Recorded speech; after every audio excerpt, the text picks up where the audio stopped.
चुनावी चंदे को लेकर सुप्रीम कोर्ट में मामला थमता नजर नहीं आ रहा। चुनाव आयोग द्वारा 15 मार्च को सार्वजनिक हुई सूची के बाद सोमवार को सुनवाई के दौरान सुप्रीम कोर्ट ने एसबीआई को निर्देश दिए कि वो पूरी सूची जारी करे। इसमें वो कुछ भी छुपा नहीं सकते। इस मामले की सुनवाई भारत के मुख्य न्यायाधीश डीवाई चंद्रचूड़, न्यायमूर्ति संजीव खन्ना, बीआर गवई, जेवी पारदीवाला और मनोज मिश्रा की 5 न्यायाधीशों की संविधान पीठ ने की। सर्वोच्च न्यायालय ने सुनवाई के दौरान कहा, इसमें कोई संदेह नहीं है कि एसबीआई को अपने पास उपलब्ध सभी विवरणों का खुलासा करना आवश्यक था। हम स्पष्ट करते हैं कि इसमें खरीदे गए बॉन्ड की अल्फान्यूमेरिक संख्या और सीरियल नंबर भी शामिल है। भविष्य में किसी भी विवाद से बचने के लिए बैंक के अध्यक्ष को गुरुवार शाम 5 बजे तक एक हल्फनामा दाखिल करना होगा कि उन्होंने सभी विवरणों का खुलासा किया है और कोई भी विवरण छुपाया नहीं गया है। एसबीआई को इस मामले में चयनात्मक नहीं होना चाहिए और वो पूरी लिस्ट जारी करें। वहीं केंद्र की ओर से पेश सॉलिसिटर जनरल तुषार मेहता ने सुप्रीम कोर्ट से कहा कि अंतिम उद्देश्य काले धन पर अंकुश लगाना था और शीर्ष अदालत को पता होना चाहिए कि इस फैसले को अदालत के बाहर कैसे खोला जा रहा है। अब विच हंटिंग केंद्र सरकार के स्तर पर नहीं बल्कि दूसरे स्तर पर शुरू हो गई है। अदालत के समक्ष मौजूद लोगों ने प्रेस साक्षात्कार देना और अदालत को शर्मिंदा करना शुरू कर दिया। सोशल मीडिया पर पोस्ट किए जा रहे हैं जिसका उद्देश्य शर्मिंदगी पैदा करना है। इस पर बोलते हुए भारत के मुख्य न्यायाधीश डीवाई चंद्रचूड़ ने कहा, हमारा न्यायालय केवल इस राज्य व्यवस्था में कानून के शासन के लिए काम करने के लिए है। जज के तौर पर सोशल मीडिया पर भी हमारी चर्चा होती है, लेकिन हमारे कंधे इसे स्वीकार करने के लिए काफी चौड़े हैं। हम केवल फैसले के अपने निर्देशों को लागू कर रहे हैं।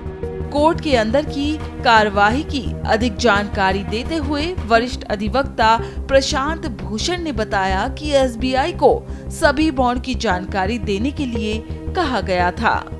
एसोसिएशंस हैं, फिक्की, सीआईआई, एसोचैम, उन सब की तरफ से एक कोशिश करी गई कि उन्होंने बोला कि हमने एप्लीकेशन फाइल करी है कि ये नंबर ना डिस्क्लोज किया जाए और हमको सुना जाए। उस पर चीफ जस्टिस ने बोला कि नहीं, तुम्हारी एप्लीकेशन रिकॉर्ड पर नहीं है।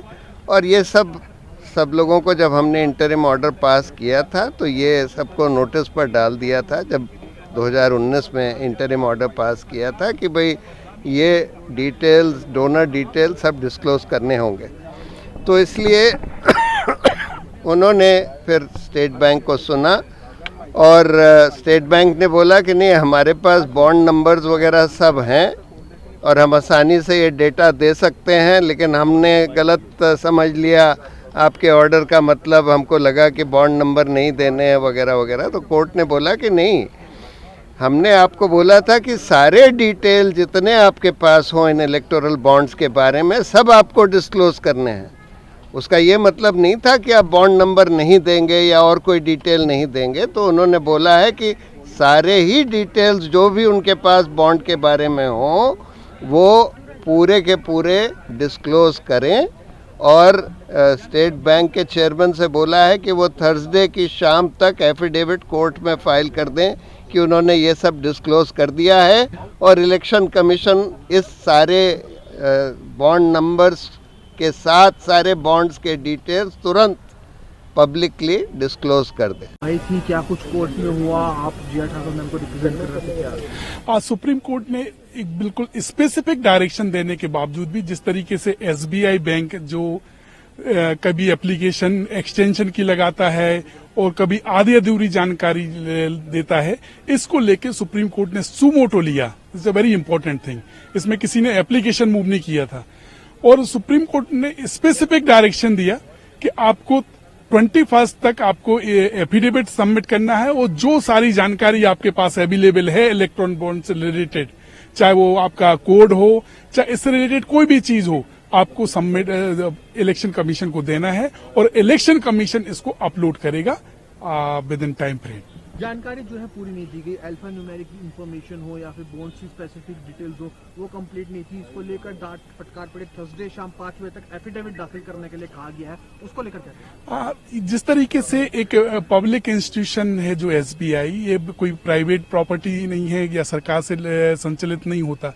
जिस तरीके का जो कंडक्ट है और जिस तरीके से उनके काउंसिल के द्वारा जो पीआईएल जो की गई थी और पीआईएल पर जो अटैक किया गया, ये कहीं ना कहीं ये दुर्भाग्यपूर्ण है, क्योंकि ये एसबीआई एक जिम्मेदार संस्था है और इस पे काफी लोगों का भरोसा है। और एक जिम्मेदार बैंक के होने के नाते सुप्रीम कोर्ट का भी जो जजमेंट आया था, उन्हें शब्द से उसे लागू करना चाहिए था विद इन टाइम फ्रेम।